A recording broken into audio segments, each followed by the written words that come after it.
Welkom bij een nieuwe aflevering van Scheldermondig, een programma over passie. En vandaag hebben we de passie muziek. En ja, muziek is heel breed, maar we gaan het vandaag hebben over volksmuziek. Met Dirk, zanger Dirk. Ja, ik weet eigenlijk niet hoe ik hem mag noemen, dus dan gaan we het zelf maar even vragen. Hoe is het? Zanger Dirk of Het is Dirk? Dirk. Ja. Nou, we houden het gewoon op Dirk dan. We houden het op Dirk, ja. Wie is Dirk? Dirk is een jongen van 17 jaar, geboren in Terneuzen, woonachtig in Zaamslag. Werkt. In zijn vrije tijd is hij bezig met muziek, alleen maar muziek, zangles, muziek maken, opnemen, noem maar op, dat soort dingen. Ja, je werkt. Ja. Wat voor werk mag je zoal doen? We hebben een eigen bedrijf, mijn opa dan. Metaal recyclingbedrijf, daar ben ik bijna iedere dag wel te vinden. Ja, zanger van muziek, maar muziek is heel breed. Rapmuziek, klassiek, maar zoals ik al zei, volksmuziek. Ja, volksmuziek. Wat is volksmuziek voor jou? Wat volksmuziek is voor mij, dat is up-tempo liedjes, maar ook liedjes met een gevoelige snaar. Ja, je bent heel wat jaren geleden begonnen. Toen was het nog Dirkje. Wow. Als je de videoclip ziet, in ieder geval Dirkje, dat is al heel wat jaren terug. Lieve Opa heet je eerste single. Kun je er eens iets over vertellen? Nou, dat is een leuk verhaal. Ik zat op zangles bij Mieke Werger en zij zei iedere keer wel, jongen, je moet nog even wachten. Je bent er nog niet klaar voor om een cd op te nemen, of een singeltje in ieder geval. Nou, geen probleem, hè? Daarvoor hebben we zangles, continu oefenen. Dus op een duur, een maandje later ga ik terug naar zangles. En ik moest een liedje oefenen van Mieke, maar ja, dat zinde mij niet. En in die tussentijd heb ik gewoon een ander liedje gekozen. Lieve Opa was dat. En ik kwam op les bij haar en ik begon dat te zingen. En die was meteen verkocht. Ze zei, jongen, hier moeten wij een singeltje van opnemen. En toen zijn we de single op gaan nemen, Lieve Opa. Ja, dan gaan we eens even naar kijken. Lieve Opa, heel wat jaren terug.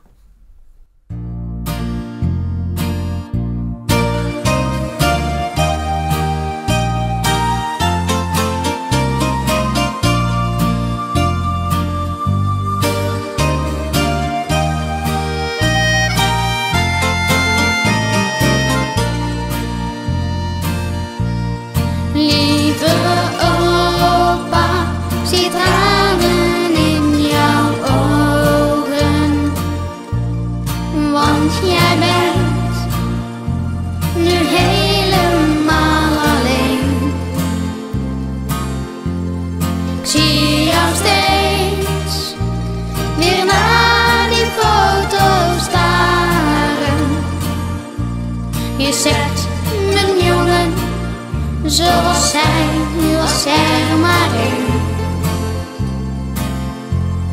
Lieve opa, die tranen in jouw ogen doen mij pijn, dus droog ze nu maar gauw.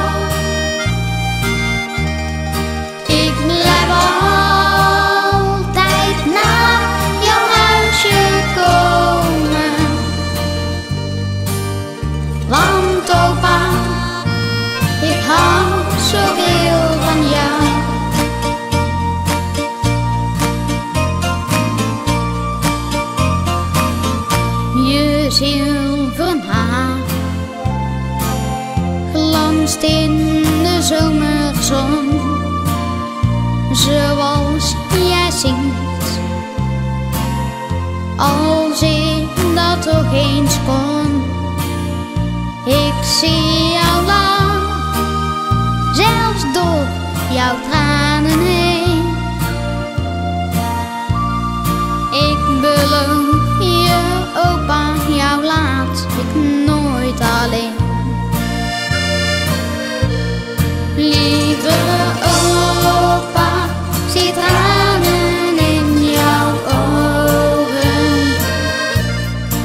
was er maar één.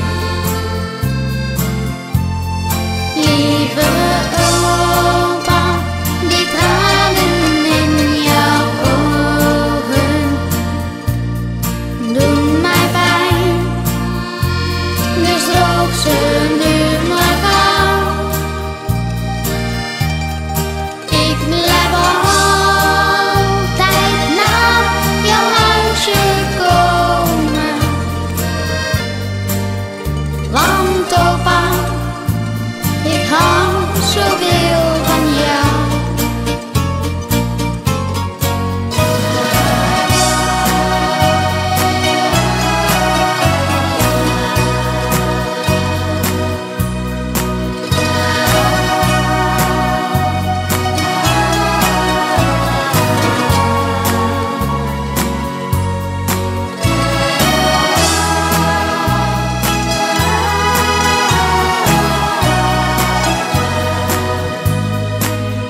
Lieve opa, ik hou zoveel van jou.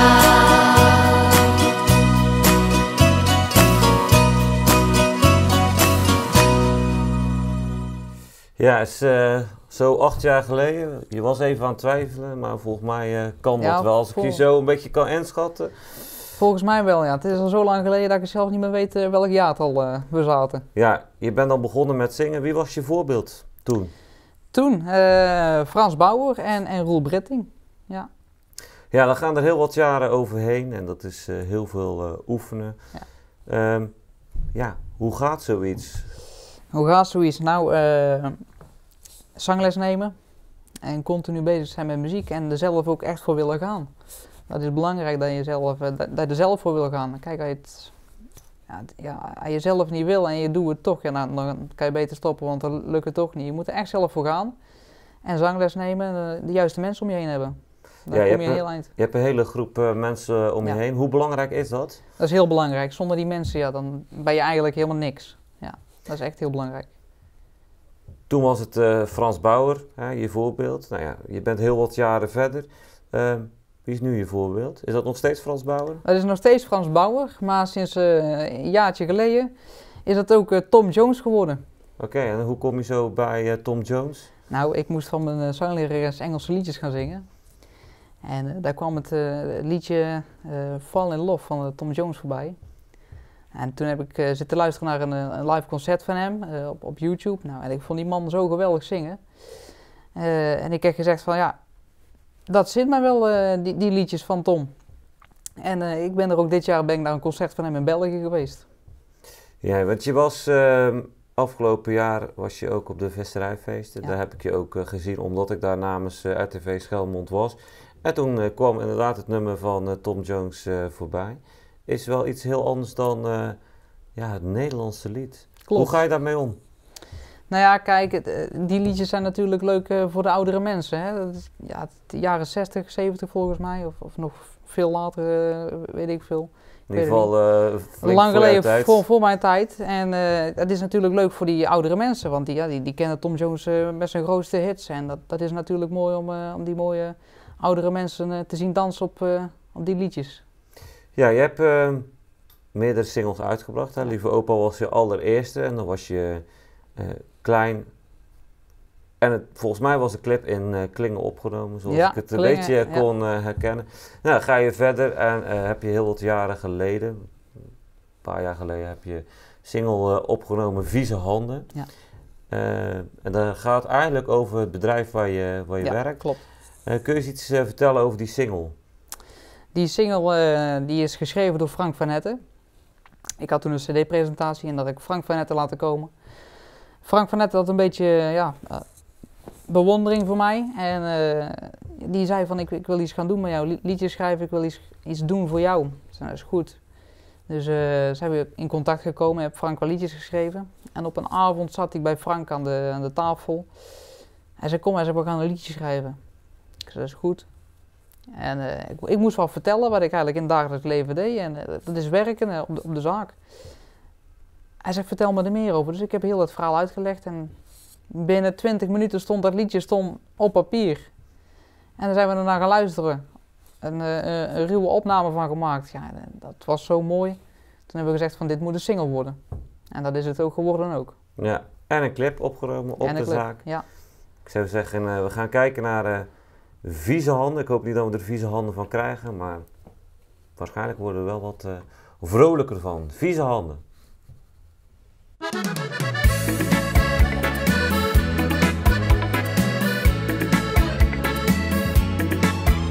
Ik was een hele kleine jongen en groeide op tussen de handel. Ik hielp altijd mijn opa elke dag weer mee. En oma keek vol trots naar mijn vieze handen. Ze zei: jongen, deze wijsheid geven wij je mee. Wees niet bang om hard te werken. Wees niet bang voor wat smeer op je gezicht. Wees niet bang voor een mooie toekomst, want wij zeggen jou dat die er voor je ligt. Ik steek mijn handen uit de mouwen en ik zorg dat ik de kost weer verdien. Ik ben niet bang om te sjouwen als ik de lach van opa maar zie. Ik steek mijn handen uit de mouwen, want daar word ik gelukkig van. Ik heb zoveel dromen en idealen, maar volg altijd mijn eigen plan. Ik zie mijn opa kijken vol trots hoe hard ik werken kan. Ik wil hetzelfde graag bereiken, net als die mooie man.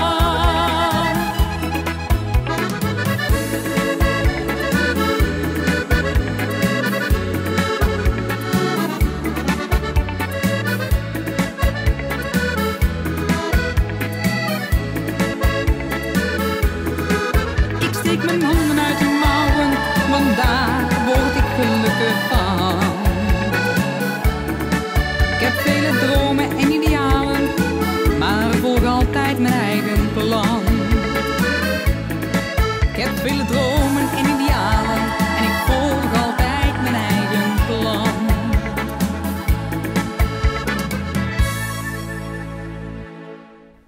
Ja, dit is ondertussen 2 jaar geleden. Dus ja, we zijn ook weer al een stukje verder. Als ik nou deze videoclip bekijk en vooral luister naar het nummer, komt daar wel een beetje Frank van Etten uit, zeg maar. De zang, de melodie, eigenlijk alles wel een beetje Duidelijk te horen, ja. duidelijk te horen, zeg maar. Hoe belangrijk is hij voor jou? Ja, heel belangrijk. Hij is natuurlijk degene wie het produceert met liedjes. En dat moet natuurlijk goed zijn, want ja, uiteindelijk wordt het openbaar gemaakt, het liedje. Dat moet gewoon goed zijn. Dus Frank van Etten is op dat gebied echt belangrijk voor mij. Ja, hoe staat het met de optredens momenteel hier in het mooie Zeeuws-Vlaanderen en omgeving? Hier in Zeeuws-Vlaanderen heb ik eigenlijk heel weinig opgetreden. Maar dat begint gelukkig, gaat dat stijgen. En ja, eigenlijk heb ik meer optredens niet in Brabant eigenlijk. En ja, verder buiten nog. En maar Zeeland niet zo heel snel. Nou, misschien komt België er wel aan, want België is momenteel in opkomst met feesten. Dat hoor ik ook van andere artiesten. Dus ja, wie weet mag je de grens over en mag je in België beginnen en ja, mogen ze je daar ontdekken, zeg maar. Ik heb een hele tijd al in België opgetreden bij een cafeetje. Helaas is een cafeetje failliet gegaan. Door een grote brand. Ja, alles was kapot, die mensen konden niet meer betalen, dus dat was wel jammer. Daar heb ik bijna iedere maand wel een optreden in België. En Duitsland is er ook nog eens een keer aan geweest. Ja, ik ben al over de grens geweest, laat ik het zo zeggen. Nou, ja. Duitsland zelfs, dus mag je zelfs in het Duits gaan zingen? Nou, dat lijkt me moeilijk. Ik heb al moeite met Engels, dus Duits gaat hem ook niet worden. Nou ja, goed, alles kan, toch? Alles kan. Een keer proberen. Ja. Ja, elke artiest heeft ook wel een droom, hè? En vaak is een droom van, nou ja, goed, als je altijd alleen zingt, is het ook wel eens leuk om in een groep te zingen of een duet. Ja, een duet. Een duet, ja. Ja, maar wie zou dat graag een keer willen? Met mijn idool Frans Bauer sowieso. Ja, en als ik dan echt de kans krijg, maar dat is natuurlijk een droom. En dromen die mag je hebben en daar mag je heel veel fantasie in hebben. Dan is het toch nog eens een keer met Tom Jones. Ja, dromen kan natuurlijk altijd. Ja. Frans Bauer, ja, dat kan er altijd natuurlijk in zitten. Ja. Ik kan er altijd een keer proberen natuurlijk. Ja, je kan altijd proberen, ja. Ja, nou ja, goed, we zijn alweer een stukje verder. Vorig jaar is je laatste single uitgekomen. Daar waar zij woont. Klopt. Ja, over wie gaat dat? Over wie, dat moet ik zelf ook nog ontdekken, dat weet ik ook niet. Dat liedje is geschreven door Jeffrey Weber, de zoon van Marianne Weber. Die heeft toen dat liedje geschreven voor mij, ook een heel leuk verhaal erachter, maar dat is ja. En ik nam contact op met Jeffrey en Jeffrey die zei, wat zou je willen? Ik zei, nou, ik zeg, een lekker zomerhitje misschien. Ja, dat is goed, hij zegt, ik ga aan de slag. En hij had het liedje geschreven, binnen een aantal dagen was dat klaar. En ik zat het te beluisteren, ik zei, een leuk liedje, die gaan we nemen. En op een duur, we moesten de clip op gaan nemen. Ik zeg, dat is eigenlijk een liedje, dat kan ik hier niet in Nederland op gaan nemen. Dus daar heb ik nog niet over nagedacht. Dus hele bespreking. En dan zijn we uiteindelijk met het team naar Kroatië gevlogen om daar de clip op te nemen. Vervelend. Nou, dat was niet vervelend, want ik heb er nog een weekje vakantie aan overgehouden, gelukkig. Het was wel mooi om te doen. Leuke ervaring erbij om een clip in het buitenland op te nemen, ja. En ben je haar tegengekomen in Kroatië? Ik ben haar niet tegengekomen, nee. Ja, maar ze woont er wel, want daar waar Blijkbaar zij wel. woont. Ik moet er nog eens een keer terug naartoe. Nou, we gaan eens kijken. Daar waar zij woont.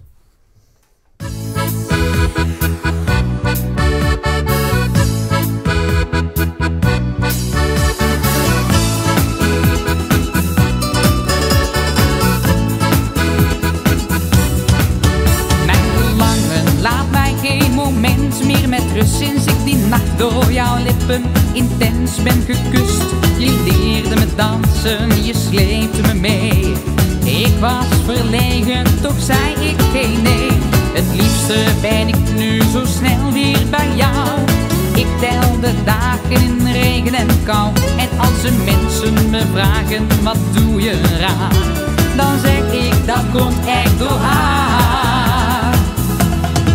Daar waar zij woont is het zomer het hele jaar. Daar danst het volk op de klanken van een gitaar. Waar zij vandaan komt, daar hoor je de zee overal. De hitte, het ritme. Daar waar zij woont zijn de nachten een avontuur. Voel je de warmte van binnen, een heerlijk vuur. Daar worden dromen betoverd tot werkelijkheid. Ik wil bij haar zijn.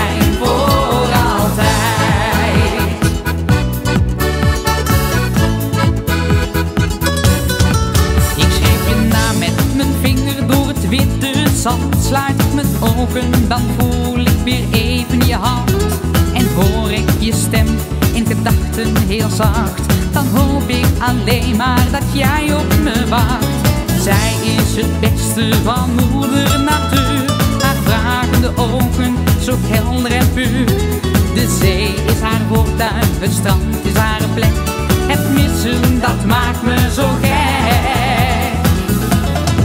Daar waar zij woont is het zomer het hele jaar. Daar danst het volk op de klanken van een gitaar. Waar zij vandaan komt, daar hoor je de zee overal.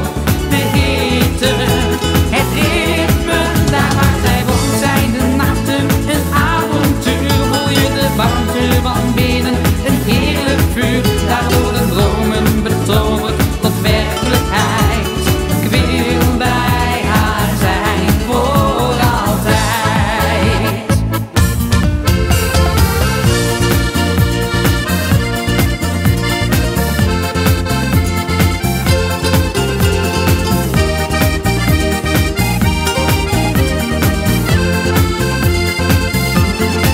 Daar waar zij woont zijn de nachten een avontuur. Voel je de warmte van binnen, een heerlijk vuur. Daar worden dromen betoverd tot werkelijkheid. Ik wil bij haar zijn voor altijd.